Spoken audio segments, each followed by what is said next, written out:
നമസ്കാരം. നമസ്കാരം. നമസ്കാരം. പേരെന്താ? എൻ്റെ പേര് പ്രദീപ് എന്നാണ്.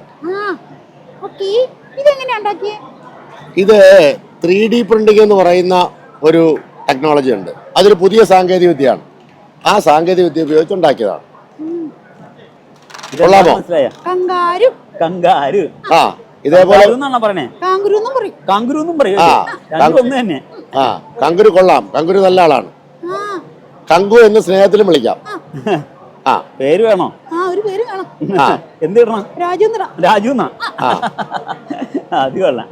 അപ്പോഴേ സ്ഥാപനം കൊച്ചിയിലാണ്. കൊച്ചിയിൽ MG റോഡിൽ രവിപുരം എന്ന് പറയുന്ന സ്ഥലത്താണ്.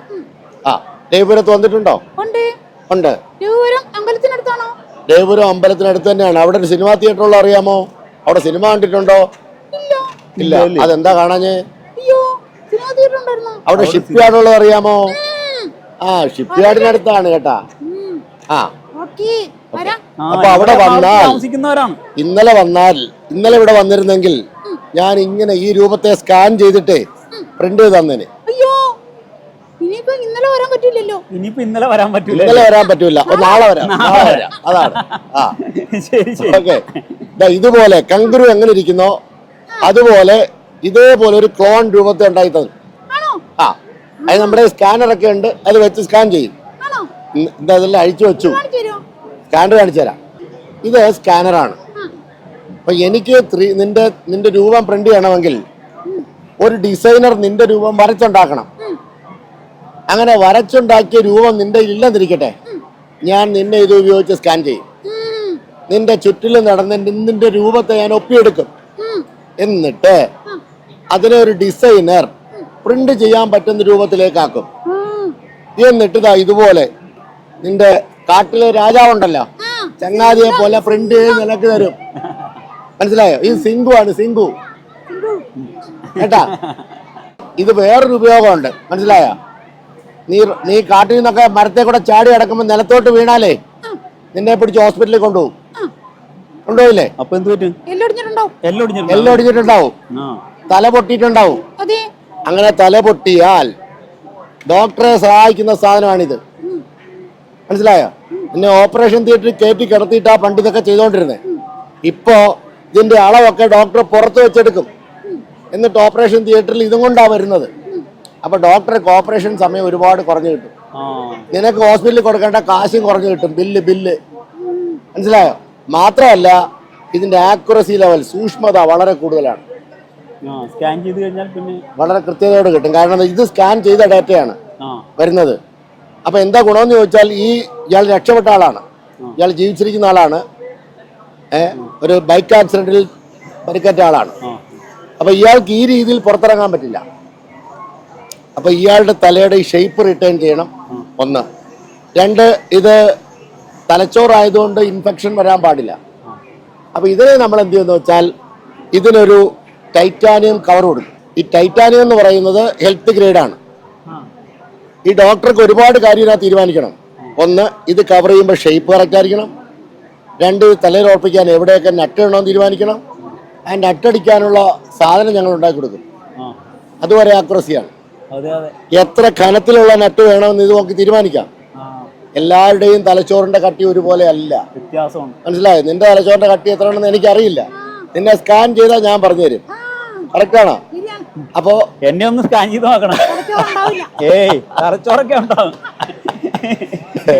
അപ്പോ ഇത് ഹെൽത്ത് സെഗ്മെന്റിൽ ഭയങ്കര സപ്പോർട്ടീവാണ്. മാത്രമല്ല നമ്മൾ ഈ ന്യൂറോ സർജറി ഒക്കെ ചെയ്യുമ്പോഴേ പലപ്പോഴും ഡോക്ടർമാർ പറയാറുള്ള എന്താ അറിയാമോ നിനക്ക്? പകുതി എൻ്റെ കയ്യിലും പകുതി ദൈവത്തിന്റെ കയ്യിലും എന്നാണ്. എന്താ പറയുന്നത് അറിയാമോ? ഡോക്ടറെ ഈ തലയൊക്കെ തുറന്നു വെച്ചിട്ട് അവിടെ രക്തമൊക്കെ ഇങ്ങനെ വരുന്നതൊക്കെ ഒപ്പിയെടുത്തിട്ട് കത്തി ഇങ്ങനെ കയറ്റിവിടുക ചെയ്യുക. അതൊരു വിശ്വാസത്തിൽ അങ്ങോട്ട് കയറ്റിവിടുകയാണ്. അതിന്റെ താഴെ ഒരു പക്ഷേ ഒരു നരമ്പ് പോകുന്നുണ്ടാവും, നിന്റെ ചലനശേഷിയോ നിന്റെ കാഴ്ചയൊക്കെ നിയന്ത്രിക്കുന്ന ഒരു സാധനം. അതിൽ തട്ടിയാൽ കാര്യം അപകടമാവും. അപ്പൊ ഡോക്ടർ ഈ സ്കാൻ ഡേറ്റ വെച്ചിട്ട് നമ്മളോട് ഡിസ്കസ് ചെയ്ത് ഒരു ഹെൽപ്പ് ചെയ്യാനുള്ള ഒരു സാധനം ഉണ്ടാക്കിയെടുക്കുക. അതിന് പറയുന്ന പേര് സർജിക്കൽ ഗൈഡ് എന്നാണ്. Surgical guide. ഞാൻ അതിൻ്റെ ഒരു പടം വേണമെങ്കിൽ കാണിച്ചു തരാം. ഇത് ഡോക്ടർക്ക് കത്തി കയറ്റി വിടാനുള്ള സാധനമാണ്. ആ ആംഗിൾ തീരുമാനിക്കപ്പെട്ടിട്ടുണ്ട്. ഇതൊരു ക്യാൻസർ പേഷ്യൻ്റ് ആണ്. ഇയാളുടെ ഇത്രയും ഭാഗം കട്ട് ചെയ്ത് കളഞ്ഞു. നമുക്കതിന് പകരമായി പല്ല് വെച്ച് കൊടുക്കണം. അപ്പോൾ അത് കട്ട് ചെയ്യാനുള്ള ആംഗിളാണ് ഇത്. കണ്ടോ, ഈ ആംഗിളിലാണ് ഇത് കട്ട് ചെയ്യുന്നത്. ശരിക്കും നമ്മൾ സ്കാൻ ചെയ്തിട്ട് ഏത് ആംഗിൾ കട്ട് ചെയ്യണം എന്ന് പറയാം. പണ്ട് അങ്ങനെയല്ല. ഇത് കട്ട് ചെയ്ത് എടുക്കുക ഇവിടുന്ന്. എന്നിട്ട് അവർ പിന്നെ കൊണ്ടുവച്ച് അളവൊക്കെ പിടിച്ച് ഉണ്ടാക്കുകയാണ്. അത്രയും നേരം ഈ രോഗി ഓപ്പറേഷൻ തിയേറ്ററിലുണ്ട്, ടേബിളിൽ കിടക്കുകയാണ്. അയാൾ അനസ്തീഷ്യ കൊടുത്ത് കിടത്തിയിരിക്കുകയാണ്. അത്രയും അനസ്തീഷ്യ കൊടുക്കുക, ദീർഘനേരം കൊടുക്കുക എന്നൊക്കെ പറയുന്ന ഒരു ചലഞ്ചാണ്. മനസ്സിലായോ?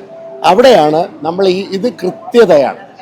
മുമ്പേ പറഞ്ഞ പോലെ ന്യൂറോയ്ക്ക് ഈ കത്തി കടന്നു പോകുമ്പോൾ ആംഗിൾ വെച്ച് അവസാനിക്കും. 1, 2 ആ കൃത്യതയോടെ അവിടെ വരെ മാത്രമേ പോകൂ. ഡോക്ടറുടെ കോൺഫിഡൻസ് ലെവൽ എന്ന് പറയുന്നത് ഭയങ്കരമായിട്ട്. ഇത് എല്ലാ രംഗത്തും ഉണ്ട്. ഈ ടെക്നോളജി എല്ലാ രംഗത്തേക്കും വരുന്നുണ്ട്. ആഹാരം പ്രിന്റ് ചെയ്യാം. നമുക്ക് തന്നെ ബയോ പ്രിന്റർ എന്നൊരു ഓപ്ഷൻ ഉണ്ട്. ജീവനുള്ള സെല്ലുകൾ പ്രിന്റ് ചെയ്യാനാണ്. മനസ്സിലായോ? അതെന്തിനാണെന്ന് ചോദിച്ചാൽ, ഇന്ത്യയിൽ പൊള്ളലേൽക്കുന്നവരിൽ 85% മരിക്കുന്നു. അത് ജലനഷ്ടമാണ്.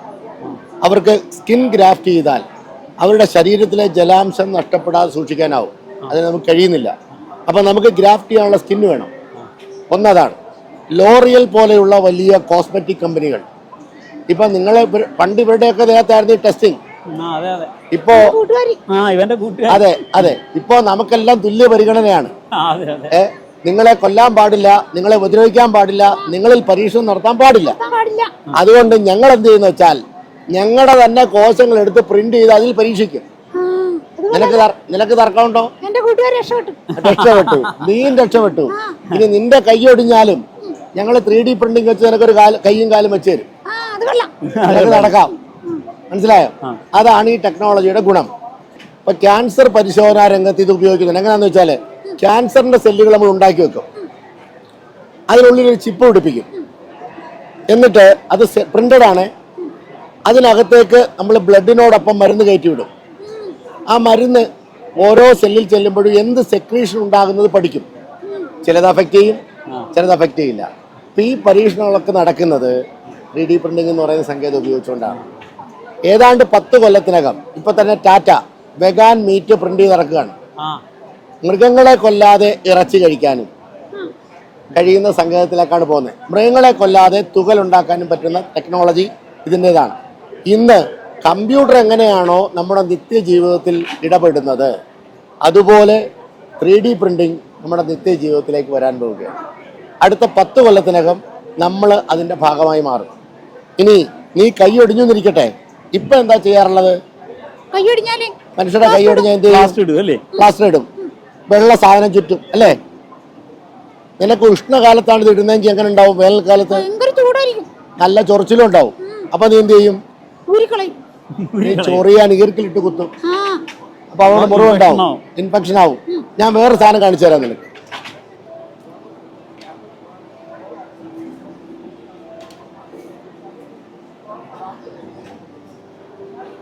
കണ്ടോ പ്ലാസ്റ്റർ ഇടുന്നതിന് പകരം കണ്ട എന്റെ ഷർട്ടിന് മാച്ചാവുന്ന സാധനം കണ്ടാ. മാത്രമല്ല ഇതിനകത്തൂടെ എയർ കയറും.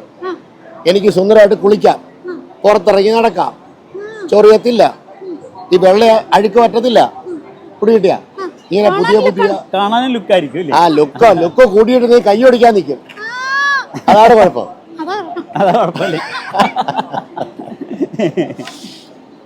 ഇപ്പൊ നമുക്ക് വീട് പണിയാൻ ഈ ടെക്നോളജി പറ്റും, ആഹാരം ഉണ്ടാക്കാൻ പറ്റും, മാംസം ഉണ്ടാക്കാൻ പറ്റും. നമ്മുടെ കിഡ്നി ഒരു ഡോക്ടർ പ്രിന്റ് ചെയ്തിട്ടുണ്ട്. ആ ഡോക്ടറുമായി ചേർന്ന് നമ്മുടെ തിരുവനന്തപുരത്തുള്ള ശ്രീചിത്ര ഇൻസ്റ്റിറ്റ്യൂട്ട് ലിവർ പ്രിന്റ് ചെയ്യാനുള്ള ശ്രമത്തിലാണ്. ഇതുപോലെ നീ അറിയുന്നുണ്ടോ? നീ അറിയണ ഇതൊക്കെ അറിയാനാണ് കിറ്റ് വന്നിരിക്കുന്നത് അല്ലേ? അപ്പൊ ഇതാണ് ഈ സങ്കേതം. ഇതൊരു പുതിയ ടെക്നോളജിയാണ്. നിനക്കിത് പഠിക്കണമെങ്കിൽ MG റോഡിലുള്ള ഫ്യൂച്ചർ സ്കൂളിനോടോ ഫ്യൂച്ചർ 3Dയിലോ എത്തുക. അവിടെ അവിടുത്തെ കോഴ്സിന്റെ പ്രത്യേകത നിനക്ക് അറിയാമോ? അറിയണം. ലോകത്തിലെ ഏറ്റവും വലിയ 3D പ്രിന്റിംഗ് കമ്പനി ഏതാണെന്ന് അറിയാമോ? അതും അറിയില്ല. നീ എന്തുവാടേ പിന്നെ ഈ ലോകത്തെങ്ങല്ലേ ജീവിക്കണേ? നീ കുറെ കാലമായിട്ട് നാട്ടിലുണ്ട്, എന്നിട്ട് നീ ഒന്നും പഠിച്ചിട്ടില്ല. ഇനി കണ്ടോ? ഇത് നീ പഠിക്കാൻ പറഞ്ഞെങ്കിലേ നിന്നെ ഞാൻ മുമ്പ് കണ്ടിട്ടുണ്ട്. നീ ഇങ്ങനെ കറങ്ങി നടക്കുന്നത്. അവനോട് മിണ്ടില്ല. ഇപ്പോഴല്ലേ നമ്മൾ അടുത്ത് കാണുന്നത്. ആ അതെ. അപ്പോഴേ ഈ കോഴ്സൊക്കെ നടത്തുന്നതിനുള്ള സിലബസ് ലോകത്തിലെ ഏറ്റവും വലിയ 3D പ്രിന്റിംഗ് കമ്പനി എന്ന് പറയുന്നത് ഒരു കമ്പനിയുണ്ട്, 3D സിസ്റ്റംസ്, അമേരിക്കയിലാണ്. അതിന്റെ സ്ഥാപകൻ 3D കണ്ടുപിടിച്ചാൽ ഇപ്പോഴും ജീവിച്ചിരിപ്പുണ്ട്. അയാളുടെ പേര് ചക്ക് ഹൾ എന്നാണ്. അയാളുടെ കമ്പനി ഉണ്ട്. അയാളാണ് ലോകത്തിലെ ഏറ്റവും വലിയ കമ്പനി. അയാളുടെ സിലബസിൽ, അയാളുടെ മിഷനിൽ ഈ ടെക്നോളജി പഠിക്കാൻ പറ്റും. സർട്ടിഫിക്കേഷൻ അവരുടേതാണ്. പിന്നെ നമ്മുടെ നാട്ടുകാർക്കൊക്കെ ഉണ്ടല്ലോ, ഈ നിൽക്കുന്ന ആൾക്കാർക്കൊക്കെ സർട്ടിഫിക്കറ്റിൽ ഗവൺമെന്റ് എംപ്ലോ ഉണ്ടോ എന്ന് നോക്കും. അതിൽ കേരള ഗവൺമെന്റ് എംപ്ലോ ഉണ്ട്. കേസാണ് നമ്മുടെ പാർട്ട്ണർ. അത് കൊള്ളാം. നീ പഠിക്കാൻ വരുന്ന ആ നിനക്കൊരു സർട്ടിഫിക്കറ്റ് കിട്ടും, 3D പ്രിന്ററായിട്ട് നിന്നെ നിയമിക്കാം. ഓക്കേ, അപ്പൊ ഈ കോഴ്സ് പഠിക്കേണ്ട ആർക്കും വരാം അല്ലേ? പഠിക്കാം. അടുത്ത ജനറേഷൻ അല്ല, ഈ ജനറേഷൻ തന്നെ നിയന്ത്രിക്കാൻ പോകുന്ന വലിയൊരു സയൻസ് ആണ് അല്ലേ? ആ അപ്പൊ ആർക്കും ഈ സ്ഥാപനത്തിലേക്ക് വരാം അല്ലേ? സ്വാഗതം. സ്വാഗതം. ഓക്കെ, സാറിനെ പരിചയപ്പെടാൻ കഴിഞ്ഞതിൽ വളരെ സന്തോഷം. തീർച്ചയായിട്ടും സ്ഥാപനം ഞങ്ങൾ വിസിറ്റ് ചെയ്യുന്നുണ്ട് അല്ലേ? പോകാം. ആ വീണ്ടും കാണാം. ചേച്ചാ വീണ്ടും നമ്മൾ കാണുവേ. Okay, thank you very much.